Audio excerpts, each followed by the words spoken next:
Hey guys, I'm back. I know it's been a few days, but so I wanted to talk about depression as it affects, when you have a dual diagnosis, well, several diagnoses. I've got comorbidities, put it that way. And I've got a couple of videos that I've done, but I need to redo the one I wanted to put up next because I was describing the way gabapentin works, and I realized that the way that I put it sounded wrong because of the way that I phrased it, and I want to redo it because it gives the wrong impression because of the way that a doctor described to me the way that it works, and the way that I phrased it makes it sound a little bit off, and so I want to get it right. Anyway, that's neither here nor there, but I wanted to talk about depression as when you are dealing with a dual diagnosis such as bipolar disorder as well as ASPD, because when you have ASPD or any cluster B disorder, really, depression can be a big part of the disorder. And then when you have, bipolar depression on top of it, is kind of like a double whammy. And I just kind of got hit with both recently. The past few days have been pretty rough. So I'd figured, I was talking to my counselor, and she's like, well, why don't you try doing something, make a video, because she likes the idea of me doing these videos. She thinks that they're so I think I've talked about how ASPD is very commonly comorbid with depression, for various reasons that I've listed. This self-isolation, we've kind of done it to ourselves basically through our behaviors and our self-isolation. The fact that we tend to, not maintain friendships for, we don't have long-term friendships often. Long-term relationships, like romantic relationships, oftentimes don't work out. And this is not for everybody with ASPD, obviously. It's just one of those things that frequently can happen, and there's a very high suicide rate for people with ASPD. So that's just one of those things. And I keep saying that. And it's true that we're all individuals. You can't just shove us all into one category and say that we're all like this, but it tends to be, something that happens frequently, and it's a common comorbidity, is depression. And also a common comorbidity, at least along in the groups that I'm in, many of us also have bipolar depression, or just bipolar disorder, I should say. So I don't know a single person in my groups, for instance, that doesn't have something comorbid along with their the cluster B personality disorder. At the very least, PTSD from childhood traumas, and generally speaking, depression is a very, very common one. Anxiety, there's all kinds of things, but bipolar is a fairly common one. Schizoaffective disorder is another one that's you see once in a while. Schizophrenia, there's generally speaking, there's some kind of comorbid disorder going on. Anxiety, OCD is another one. Autism was another one. So there's a lot of stuff that tends to be going on with most of us. It's not just cluster B personality disorder. You rarely, I don't know anybody personally who just has a cluster B personality disorder. So myself, I have bipolar disorder, and this time of year, which is like summertime, I tend to get hit with the depression end of things, and it's just it's not long ago, it was the anniversary of my son's passing, and also it's just, I don't know, for some reason this time of year I tend to get hit, and I think that's probably the main reason why. And plus I've also just been doing a lot of talking about, on this channel I've been talking about some childhood abuse stuff, then I think that kind of just, I don't often talk about that, and so maybe that's been affecting me as well. I haven't really gotten into much detail about things that were done. I've kind of given broad strokes, but because I really don't feel like getting too much terribly into it, but it's just something that when I think about it, it's not something I tend to think about very often. You know what I mean? It's like I've dealt with it, gone to therapy for it, gone through the recall and everything and all that stuff. So kind of revisiting it is a bit, probably triggering. So there's that. But also just, so there's always been depression from my son's death. I've been dealing with that for many years. And then there's the bipolar depression, which is, because of just, that's the way my brain chemistry or whatever works. And then there is the depression that goes along with the ASPD. So I'm like getting hit with depression from all different angles, basically. And that's what's going on right now. So the past 4 days or so have been really, really rough, like since that last video. I don't know if like maybe getting like the shingles and being like just in a lot of pain more than usual like helped trigger it too. And they're just the things I've been talking about. Who knows? Because things can trigger a bipolar depression bout, you know. And unfortunately, these things tend to last quite a while with me. So if I'm getting hit with it now, that means I'm in for like a ride, you know. So I put a call into my psychiatrist because, you know, that's what you're supposed to do, and I'm a good psych patient. So put a call into her and let her know what was going on, and she called me back today, and we discussed introducing a new med because I've got very treatment-resistant depression. You know, like I said, coming at me from all sides. And it's not like I just rely on medication. There's therapies and like, you know, coping mechanisms and things like that I do. And my counselor recommended, she's like, well, why don't you try making a video? Because she thinks this is like a therapeutic thing that I'm doing. She thinks it's a really good idea, me doing these videos. You know, she thinks it's like a cathartic way to handle things. And so, you know, that's not the reason I'm doing it, but it's like, you know, part of it is like a kind of a self-therapy sort of thing from why I'm doing this. And with her kind of backing me on it, it's like, oh, okay, so it's, you know, it's nice that I have like my therapist's approval of doing this. Like she thinks it's a good thing for me to be doing too. So she suggested like try making a video about it. And I'm like, okay, so here I am making a video about being depressed as all fuck. You know, it just hits really hard sometimes, and it's hard to figure out what to sort of do to manage it when you're in the depths of it, you know. I mean, it's like, I don't know, those of you who suffer from depression or bipolar, I'm sure you know exactly what I'm talking about. It's just, you know, you don't feel motivated to do pretty much anything at all. Like showering even can be like seems like an insurmountable task. Getting up in the morning is an insurmountable task. It's just like you don't want to leave the bed. You don't want to socialize. You don't want to, like, it's just hard to concentrate, at least for me anyway. Like it's really hard to concentrate on anything. Like I try to like distract myself by maybe watching a movie, and it's like I can't concentrate on that, and my brain's all over the place, and you know, I just kind of tend to be just, it's like the depression kind of just takes over everything. It's like you're just taken over by this heavy, wet, gelatinous, black protoplasmic goo that just kind of weighs down on you, and you're just breathing it all in, and it's like it suffocates everything, and like nothing else really gets through. It's pretty horrible. And then on top of that, I get, because I've got hypomania, I've got bipolar type 1, so I get hypomania, which means and I get like insomnia, and occasionally I'll get like racing thoughts, but it's kind of like more like just thoughts that kind of circle in on themselves, like, you know, kind of guess obsessive thoughts about certain things, which is not generally how I am, but when I get the hypomania, it happens. So I haven't been sleeping very well, like at all, staying up until like, you know, 5 in the morning, and then maybe sleeping a couple hours until my cats get me up to feed them, and like, you know, so it's just been kind of a miserable time. On top of that, I've physically not been feeling very well. So there's that. Although I think the shingles rashy thing is pretty much gone now. I'm just dealing with like the after effects of the neuropathic pain, which has been like, you know, one day I'm okay, and the next day it's like, ow, it hurts.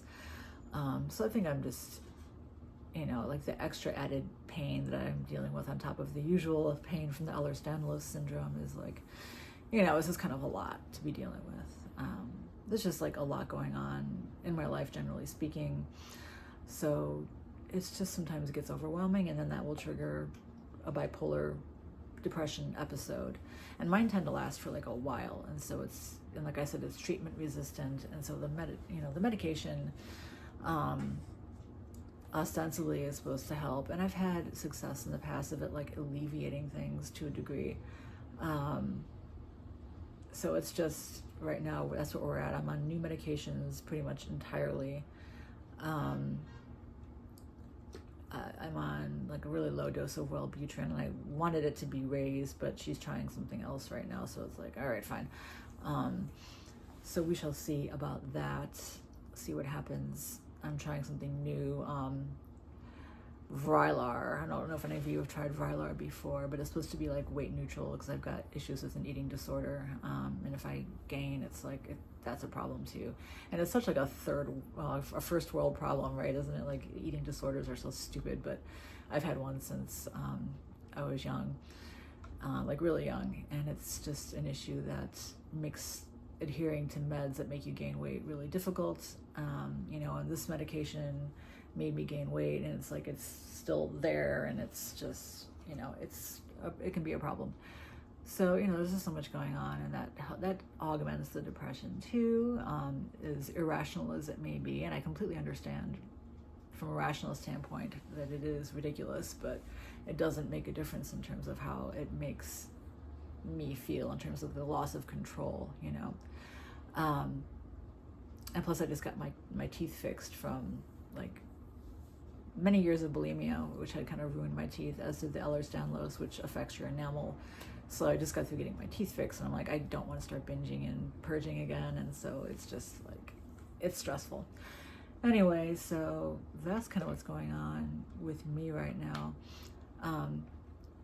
And it's just like the ASPD depression is such a common thing for its own reasons, but I've been working so hard on like that stuff, trying not to be like, to isolate as much, and trying to be more of a social person, and getting back into school to finish my forensic psych degree. I kind of was deciding which direction I wanted to go with that, and I think I pretty much decided that I wanted to go into research. So there's all that going on, and that's kind of stressful too. And it's like, am I going to be able to manage this with the depression when it hits? And there's just so many things to think about. But I believe, like, from that end of things, it'll help alleviate it. And like with CBT therapies and occupational therapies, things like that, to help manage how I deal with the depression, like from the ASPD end of it, that's a good way to manage it. You have to deal with depression. It like takes different modalities, especially if you're suffering from depression for different reasons. You know what I mean? Like, if you look on my chart and my medical history, like, because you can access your chart online, of course, under ASPD for medications, there's like nothing listed, but under like the bipolar, it's like 1,000 medications, so you just deal with it in different ways. It requires a different approach. But of course, the bipolar depression, that requires medication. So I'm just trying to deal with it from different ends. And, so now I'm going to be starting a new medication yet again tomorrow, which is like, well, we'll see how this one works, to augment my other medications that I'm taking to deal with the bipolar depression thing. Because that's really the main issue with my bipolar, is I don't really experience mania as such. I experience more of a hypomania, which is a lot milder. Bipolar 1, people with bipolar 1 tend to experience like the extreme highs and lows, and the impulsive gambling, and the impulsive, like, hypersexual, my goodness, I can't talk, hypersexuality and all that sort of thing. And I don't really do that. I just will get like a lot of insomnia and irritability and anger issues, but I don't get like the huge like euphorias and all that kind of thing. I just don't sleep. And I get irritable. But so the main thing with me is the depression, and it's been going on for like, as long as I can remember, honestly. And then there's the brain chemistry depression, there's the depression from the cluster B stuff, and then there's like situational depression as well from my son's death. So there's just so many angles that it's hitting me at all times, and sometimes it's worse than others. Because generally speaking, I'm a pretty positive person. Like, I feel like I can get through anything because I have survived so much so far, and I feel like there's always a solution to anything. Like, you can solve problems if, like, I'm a solution-oriented person. I'm not like an Eeyore type where it's like, oh God, everything sucks. Like, that's just not me. And so getting hit by the depression is frustrating for me, because it's like I'm so solution oriented, and sometimes it feels like there's just no way out, you know. I know logically that it's gonna eventually lighten and pass, and I'll be feeling better again, you know, but sometimes this can go on for months, and it's like, how long of an episode am I looking at right now, and will this medication help? And you know, it's just because I've never really found a medication that works for the bipolar depression all that well. You know, when it hits, and it seems to really hit hard, and that's just super frustrating. So yeah, I don't know, it's just, that's what's going on right now. So, you know, that's why this video isn't very exciting. And I'm just kind of talking about this is what's going on in my life right now. And I was trying to manage it and deal with it. Excuse me. So yeah, and as I said, you know, generally speaking, people with cluster Bs tend to have comorbidities, and this is mine. You know, bipolar is a rough one. It really, I don't know how people out there do it without medication, because it's, you know, I've had to do it just through circumstance before, because I didn't have insurance, and it was rough. Because I know that at least with medication, it's certainly greatly improved than it was before I had the medications. It was so much worse before, at least for things like my anger issues that crop up occasionally, and like the irritability and like all that shit that comes up with the hypomania. But with the rest of it, you know, like the depression part is like the hardest, and that's, so yeah, I'm just hoping that the new medication will do something. I don't know. We'll see, and hopefully it won't make me gain weight, you know, because right now, like, I'm on Abilify, which I found out can cause compulsive behaviors like binge eating. And I'm like, that's my problem. I don't need to be, you know. So, I mean, it doesn't happen to everybody, obviously, but it's one of those things that can happen, especially if you're prone to an eating disorder, which I am. So she's gonna try weaning me off of it and trying this Vraylar stuff instead, and it's supposed to be more weight neutral. We'll see. Everybody's different, you know, you can't really tell from, you know, they do, you know, they take tests, like they do polls and everything like that, but it's never the same for everybody, obviously, but generally speaking, it's supposed to be better for people like me, so we'll see. But that's just the nature of antipsychotics and mood stabilizers. This is like one of the newer ones, apparently, so it's like does several things. Abilify takes care of, like, it treats both depression. I mean, it's like a bipolar medication, so it's antipsychotic and kind of a mood stabilizer too, and it helps treat depression. So if you have treatment-resistant depression like me, it'll help with that, supposedly. So that's why we're trying this. So I'm just crossing my fingers that it kind of stops with the triggering the eating disorder thing, which is a rough one. As much as it doesn't make any sense, it's there, you know. So, you know, and then like it triggers the depression when that's going on. So this is like what is gonna work with this, you know? I'm just really glad that I've got my cats, because they help me feel more cheerful when they're around. I don't know what I would do without my pets, honestly. They are little furry bundles of happiness, you know, even when I'm feeling really super awful. So that's something, you know, I just try to think of things every day that are not horrible, that I, you know, should be grateful for, you know. I don't go so far as to be like, I'm going to do a gratitude journal, because that's just really not me.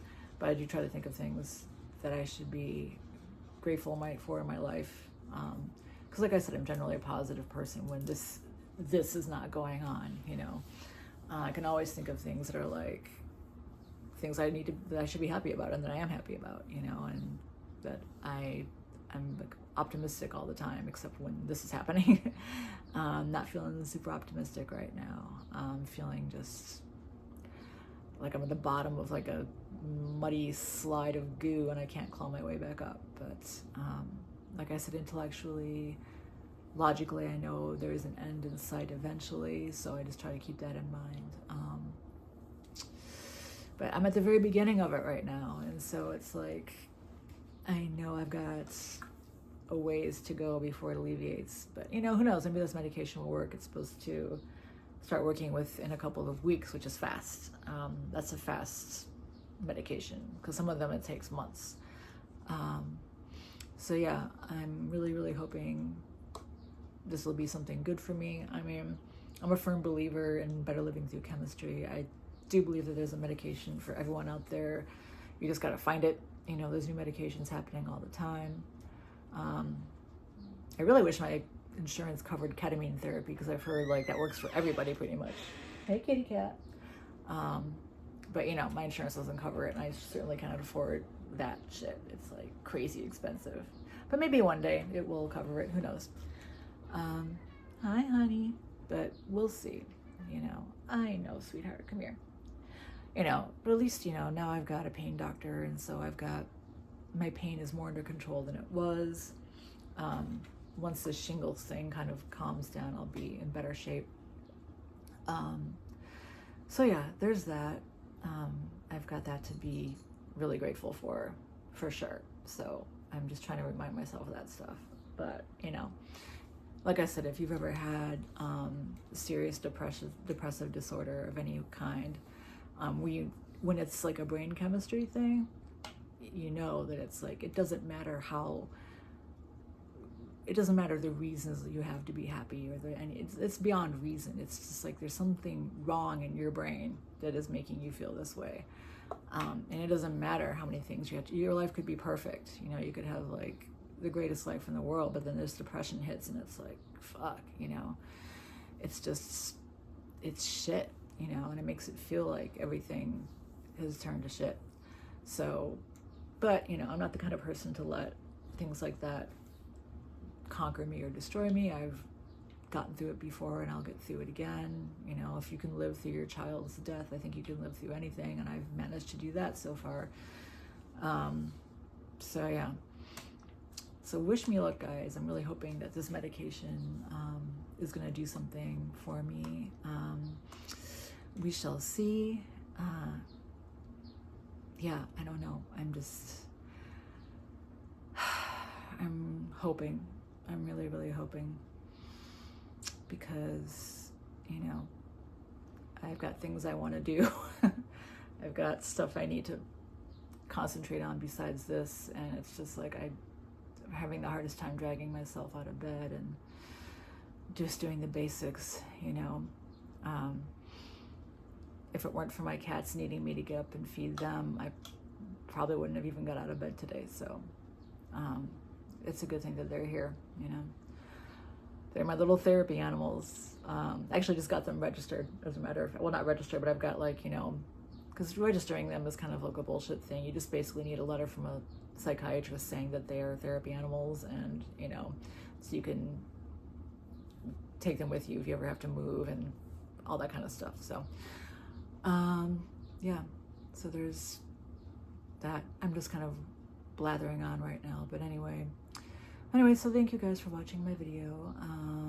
I know it wasn't an enjoyable one this time, but it was just about what's going on. So anyway, drop some comments if you like, and I will talk to you guys really soon.